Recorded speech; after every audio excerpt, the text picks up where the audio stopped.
Assalamualaikum warahmatullahi wabarakatuh. Selamat pagi anak-anak. Semoga kamu pagi ini dalam keadaan sehat walafiat. Dan sebelum kita mempelajari materi pada kesempatan pagi ini, marilah kita bersama-sama berdoa terlebih dahulu dengan mengucapkan Bismillahirrahmanirrahim. Dan tak lupa pula mengingatkan kepada kamu untuk senantiasa terlebih dahulu mengamsenkan diri kamu. Anak-anakku sekalian, dalam kesempatan ini Bapak akan menindaklanjuti pelajaran kita, yaitu tentang dalil atau bukti kebenaran daripada sifat-sifat Allah Subhanahu wa Ta'ala. Kalau pada minggu yang lalu telah sampai kepada bukti atau dalil kebenaran daripada sifat wajib Allah basar. Dan sekarang kita akan melihat bukti atau dalil daripada sifat wajib Allah, yakni kalam, yang artinya berfirman.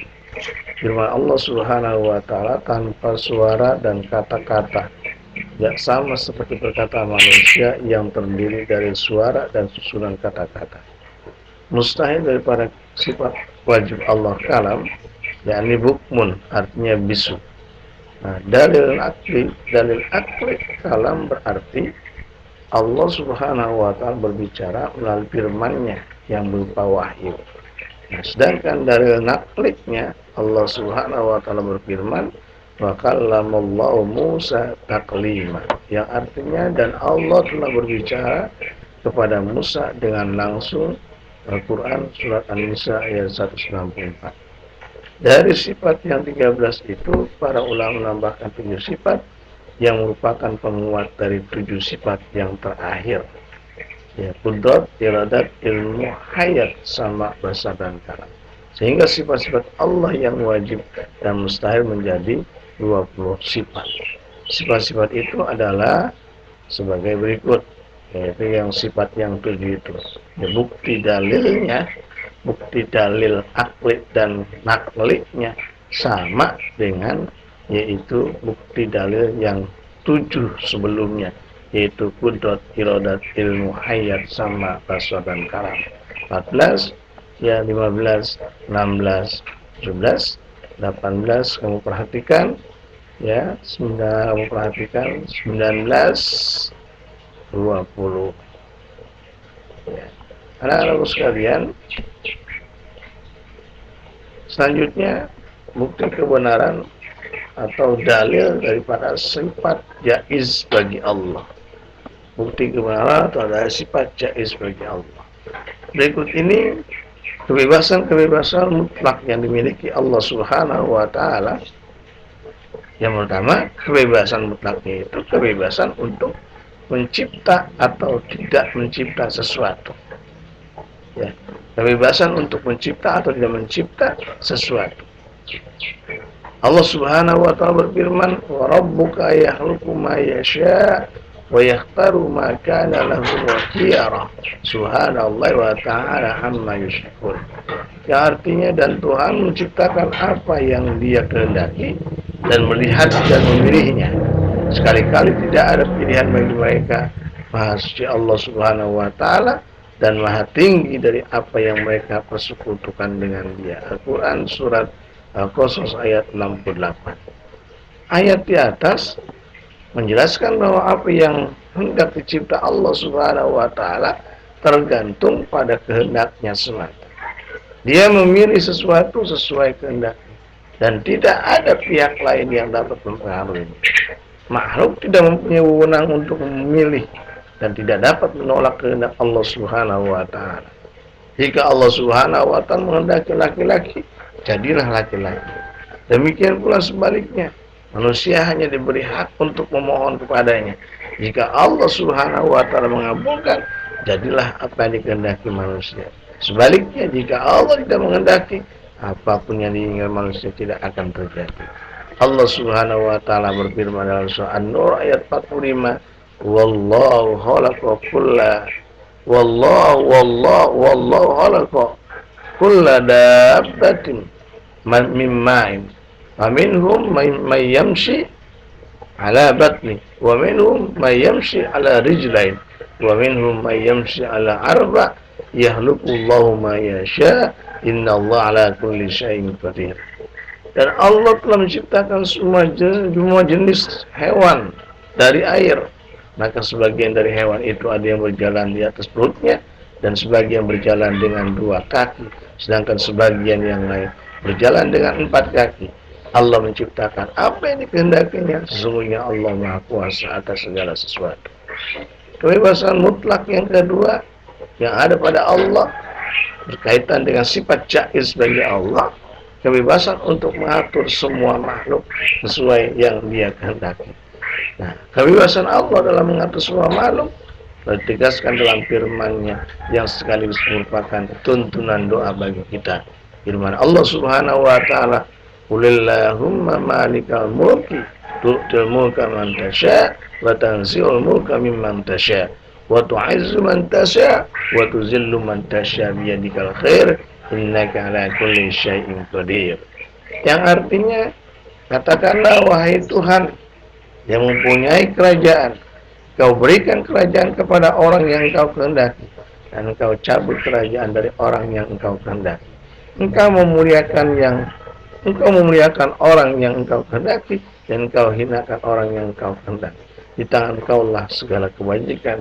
Sesungguhnya Engkau Maha Kuasa atas segala sesuatu. Surat Ali Imran ayat 26. Semuanya perjalanan hidupnya di alam manusia ada pada kuasa Allah Subhanahu wa taala. Naiknya seseorang ke derajat yang tinggi atau turunnya dari derajat yang tinggi ke derajat rendah tidak terlepas dari kuasa dan kehendak. Manusia menyadari sedalam-dalamnya sehingga tidak sombong saat mendapatkan atau mengalami sesuatu yang lebih daripada yang lainnya, seperti ilmu, kebahagiaan, harta, dan lain sebagainya. Sebaliknya tidak mudah mengalami tekanan batin apabila suatu saat mengalami keadaan yang kurang menyenangkan. Suka dan duka serta sedih dan gembira adalah bagian dari perjuangan hidup yang harus dihadapi dengan kepasahan jiwa dan raga kepada Allah Subhanahu wa taala yang mengatur segalanya. Anak-anakku sekalian, ciri-ciri orang yang beriman terhadap sifat-sifat Allah wajib, mustahil maupun jaiz. Yang pertama, ciri-cirinya orang yang beriman terhadap sifat-sifat Allah, baik itu wajib, mustahil, dan jaiz. Pertama adalah percaya dan yakin akan adanya Allah Subhanahu wa taala serta menjauhkan diri dari paham-paham yang anti Tuhan atau meniadakan Tuhan. Yang kedua, ciri-cirinya adalah mempercayai bahwa Allah Maha Pencipta alam dan segala isinya adalah Maha Azali, yaitu sudah ada sebelum adanya sesuatu apapun selain diri Dia sendiri. Yang ketiga, ciri-cirinya adalah meyakini bahwa segala sesuatu yang bernama makhluk pasti binasa, rusak, mati, dan musnah kecuali zat Allah Subhanahu wa taala yang kekal, tidak mengalami perubahan.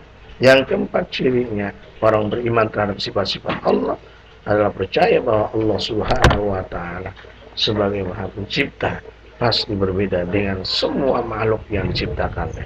Yang kelima adalah ciri-cirinya senantiasa hidup bergantung pada kekuasaan dan kehendak Allah Subhanahu wa taala. Dan yang keenam sebagai terakhir, tidak berbuat kemusyrikan atau menyekutukan Allah dengan Tuhan yang lain. Anak-anakku sekalian, ya, kesempatan pelajaran tentang terkait dengan sifat-sifat Allah selesailah sudah, dan kita sekarang beralih kepada pelajaran berikutnya, yaitu tentang taat, tentang taubat, taat, istiqomah, dan ikhlas. Anak-anak sekalian, ya, coba sampaikan sebentar tentang materi terkait dengan taubat. Ya, tentang materi terkait dengan taubat, yaitu, ya, kita ambil pengertian apa itu taubat. Apa itu taubat? Taubat secara bahasa berarti kembali, ya, kembali. Secara bahasa kembali, kamu kembali dari sekolah ke rumah itu taubat, ya, yang ditinjau dari secara atau bahasa. Ya, kamu kembali dari main ke rumah, itu juga namanya taubat. Kamu kembali dari mana-mana ke rumah, itu juga namanya taubat. Nah, taubat kembali itu ditinjau dari segi bahasa. Sedangkan secara istilah, taubat berarti kembali ke jalan yang benar dengan didasari keinginan yang kuat dalam hati untuk tidak kembali melakukan dosa-dosa yang pernah dilakukan sebelumnya. Sebagai manusia biasa, bukan malaikat ataupun nabi yang memiliki sifat maksum, terjaga dari perbuatan dosa secara langsung atau tidak langsung, sengaja atau tidak sengaja, kerap kali akan bersinggungan dengan yang namanya kesalahan atau dosa. Baik kesalahannya sebagai makhluk individu yang berhubungan langsung dengan Allah, maupun sebagai makhluk sosial yang berhubungan dengan anak Adam yang lainnya. Untungnya sebagai seorang muslim diberi jalan selebar-lebarnya oleh Allah Subhanahu wa taala untuk memperbaiki kesalahan itu melalui sebuah pintu yang disebut dengan taubat. Dalam sebuah hadis disebutkan an Anasin qala Rasulullah sallallahu alaihi wasallam kullu bani Adam khata'un wa khairul khata'in wa khairul khata'in at-tawwabun. Jadi Anas, dia berkata Rasulullah SAW bersabda, ya, semua bani Adam, semua anak Adam pernah melakukan kesalahan, dan sebaik-baik orang yang salah adalah segera bertaubat. Hadis riwayat Ibnu Majah dari Anas. Karenanya Allah Subhanahu wa taala memerintahkan untuk bertaubat kepada semua umat manusia yang telah melakukan dosa. Allah Subhanahu wa taala juga berfirman, "Ya ayyuhalladzina amanu tubu ilallahi taubatan nasuha. Asa rabbukum ayyukaffira ankum sayyi'atikum wa yudkhilukum jannatin tajri min tahtihal anhar yauma la yujzillah yauma la yukhzillahu an-nabi walladzina amanu ma'ahu nuruhum yas'a baina aydihim wa bi aymanihim yaquluna rabbana asmim lana nurana waghfir lana innaka ala kulli syai'in qadir. Yang artinya, wahai orang-orang yang beriman, bertobatlah kepada Allah dengan tobat yang semurni-murninya, dengan tobat yang sesungguh-sungguhnya. Mudah-mudahan Tuhan kamu akan menghapus kesalahan-kesalahanmu dan memasukkan kamu ke dalam surga yang mengalir di bawahnya sungai-sungai. Pada hari ketika Allah tidak mengecewakan Nabi dan orang-orang yang beriman bersama dengannya, sedang cahaya mereka memancar di hadapan dan di sebelah kanan mereka, sambil mereka berkata, "Ya Tuhan kami, sempurnakanlah untuk kami cahaya kami dan ampunilah kami. Sungguh Engkau Maha Kuasa atas segala sesuatu." Surat At-Tahrim ayat 8. Allah Subhanahu wa taala adalah zat yang Maha menerima taubat, sebagaimana Ia telah memproklamirkan dalam Quran surah An-Nasr ayat 3, tidak ada satu dosa pun yang tidak diampuni oleh Allah Subhanahu wa taala kecuali syirik atau mempersekutukannya, sebagaimana firman-Nya, "Innallaha la yaghfiru an yushraka bihi wa yaghfiru ma duna dzalik liman yasha wa may yusyrik billahi faqad iftara isman 'azima." Sungguhnya Allah tidak akan mengampuni dosa karena mempersekutukannya, syirik, dan Dia mengampuni apa dosa yang selain syirik itu bagi siapa yang Dia kehendaki. Barang siapa mempersekutukan Allah, maka sungguh dia telah berbuat dosa yang besar. Sampai sini ya pelajaran tentang taubat. Nanti Bapak akan lanjutkan kembali. Semoga bermanfaat. Wallahu muwaffiq ila aqwamit thoriq. Assalamualaikum warahmatullahi wabarakatuh.